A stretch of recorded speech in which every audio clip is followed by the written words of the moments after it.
আজ দুপুরে কি রান্না হচ্ছে? তুমি যা বলবে তাই হবে। কি হবে তুমি বলো।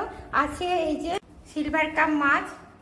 এই সিলভার কাপ মাছ দিয়ে আলু দিয়ে পটল দিয়ে ঝোল করলে কেমন হয় বলো তো? খুব সুন্দর হবে। দেখুন বন্ধুরা, মাছটাতে লবণ আর হলুদ করে মাখিয়ে নিলাম। এবার চলুন মাছটা ভেজে নিই। তেলটা গরম হয়ে গেছে, এবার এই মাছগুলোকে ছেড়ে দিচ্ছি। এখন বন্ধুরা ধনে জিরে কাঁচা লঙ্কা রসুন আর আদা করে বেটে নিচ্ছি, সাথে পেঁয়াজ দিয়ে দিলাম। এবার এগুলোকে শিলনোড়াতে বেটে নেবো। শিলনোড়ার মশলাটা আলাদা টেস্ট আছে। বন্ধুরা মাছগুলো ভাজা হয়ে গেছে, এবার আমি তুলে নিচ্ছি। এই দেখুন, এই দেখুন বন্ধুরা মাছটা ভাজা হয়ে গেছে, এবার এগুলোকে আমি তুলে নিচ্ছি। এই দেখুন,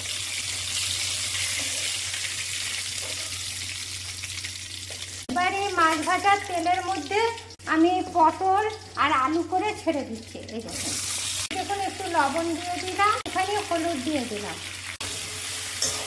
এটাকে এবার আমি ঢাকা দিয়ে দেবো। দেখুন ঢাকা দিয়ে দিচ্ছি। এই দেখুন বন্ধুরা পটলটা ভাজা হয়ে গেছে, এই দেখুন তুলে নিচ্ছি।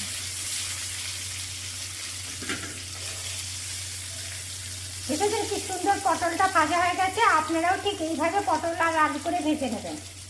ওই পটল ভাজার তেলেই আমি মাছের ঝোলটা করে নেব। এই দেখুন বন্ধুরা একটুখানি চিনি দিয়ে দিলাম। এবারে দেখুন চিনিটা লাল লাল হয়ে গেছে, একটা তেজপাতা দিয়ে দিলাম। এর মধ্যে দেখুন কুচনো পেঁয়াজ দিয়ে দিলাম। এই পেঁয়াজটাকে আমি প্রথমে লাল লাল করে ভেজে নেব। এই দেখুন বন্ধুরা পেঁয়াজটা লাল লাল করে ভাজা হয়ে এসছে। আদা রসুন পেঁয়াজ কাঁচা লঙ্কা গোটা ধনে গোটা জিরে বেটেছি, সেটা দিয়ে দিলাম। ঝিলে বাটার মশলার টেস্টই আলাদা। এবার পরিমাণ মতন এই দেখুন লবণ দিলাম, দেখুন পরিমাণ মতন হলুদ দিলাম। এটা ভালো করে আমি কষে নেব। এবার এর মধ্যে একটুখানি এই দেখুন জল দিয়ে দিচ্ছি। এই দেখুন বন্ধুরা মশলাটা কষা হয়ে গেছে।